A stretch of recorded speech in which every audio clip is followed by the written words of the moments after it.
مولانا حسین احمد مدنی رحمۃ اللہ علیہ ہندوستان کے ایک مشہور عالم دین، مجاہد آزادی، مصنف، مقرر اور شیخ الہند مولانا محمود الحسن دیوبندی رحمۃ اللہ علیہ کے جانشین تھے۔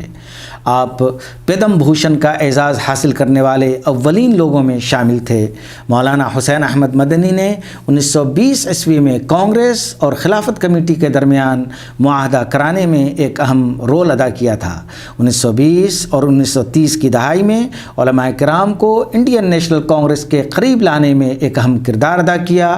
مولانا تقسیم ہند کے خلاف تھے اور ان کی کتاب 1938 میں شائع ہوئی جس کا نام تھا متحدہ قومیت اور اسلام۔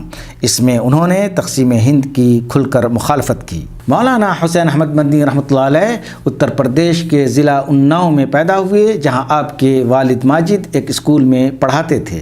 آپ کا آبائی وطن ضلع فیض آباد میں واقع ٹانڈا تھا۔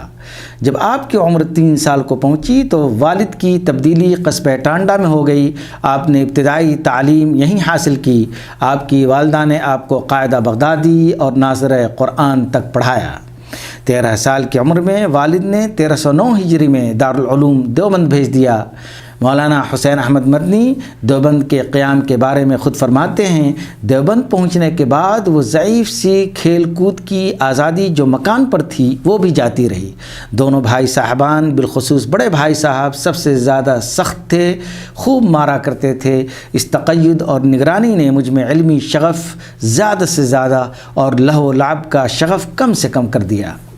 دارالعلوم دیوبند سے فراغت کے بعد آپ نے مدینہ منورہ میں درس و تدریس کا سلسلہ شروع کیا۔ شوال 1318 ہجری تک آپ کا درس ابتدائی پیمانے پر رہا۔ 1318 ہجری میں ہندوستان واپس آئے۔ ماہ محرم 1320 ہجری میں واپس دوبارہ مدینہ منورہ حاضر ہو گئے۔ اس کے بعد آپ کا حلقہ درس بہت وسیع ہو گیا۔ آپ کے گرد طلباء کا جم غفیر جمع ہو گیا۔ اس وقت آپ کی عمر محض 24 سال تھی۔ آپ کے حلقہ درس میں اس قدر توسیع ہوئی کہ مشرق وسطیٰ، افریقہ، چین، جزائر وغیرہ سے تشنگان علم آپ کی طرف کھینچے چلے آتے۔ آپ کے عرب شاگردوں میں بہت سے شاگرد بڑے بڑے مناصب پر فائز ہوئے، جیسے عبدالحفیظ کردی جو مدینہ منورہ میں کورٹ کے رکن تھے، احمد بساطی جو مدینہ طیبہ میں نائب قاضی رہے، محمود عبدالجواد مدینہ میونسپلٹی کے چیئرمین، مشہور الجزائری عالم شیخ بشیر ابراہیمی وغیرہ وغیرہ۔ مولانا حسین احمد مدنی رحمۃ اللہ علیہ نے تقریباً 18 سال مدینے میں درس و تدریس کی خدمت انجام دی۔ اس کے بعد جب وہ ہندوستان واپس آئے تو دارالعلوم دیوبند کے شیخ الحدیث کے عہدے پر فائز رہے اور 28 سال تک اس عہدے پر خدمت کی۔ ہندوستان کی آزادی کے دوران تحریک ریشمی رومال کی وجہ سے جب عرب میں شیخ الہند محمود حسن دیوبندی رحمۃ اللہ علیہ کو گرفتار کیا گیا تو ان کے ساتھ مولانا حسین احمد مدنی بھی دوسرے 3 شاگردوں کے ساتھ شامل تھے۔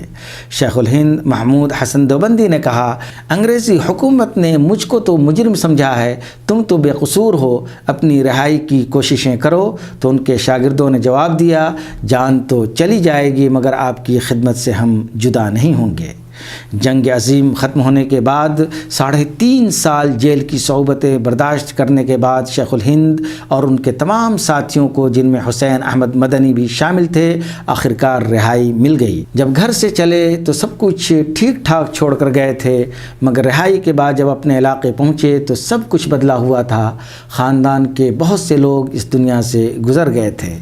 ہندوستان واپسی کے بعد آپ نے دارالعلوم دیوبند میں شیخ الحدیث کے طور پر کام کرنا شروع کیا۔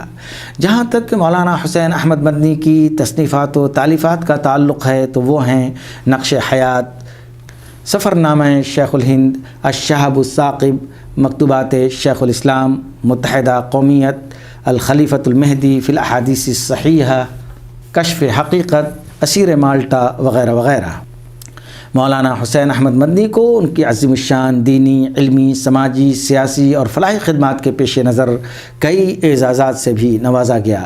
پدم بھوشن کا ایوارڈ حکومت ہند نے 1954 عیسوی میں انہیں دیا تو دوسری طرف ان پر ایک یادگاری ٹکٹ کا بھی اجرا کیا۔ اسی طرح بنگلہ دیش کے اندر سلہٹ میں ان کے نام پر مدنی اسکوائر تعمیر کیا گیا ہے۔ ہندوستانی مسلمانوں کا یہ عظیم رہنما 5 دسمبر 1957 عیسوی کو دیوبند میں ہمیشہ کے لیے اس دنیا سے رخصت ہو گیا۔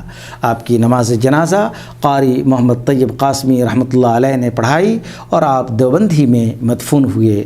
کیا لوگ تھے جو راہ وفا سے گزر گئے، کیا لوگ تھے جو راہ وفا سے گزر گئے، جی چاہتا ہے نقش قدم چومتے چلیں۔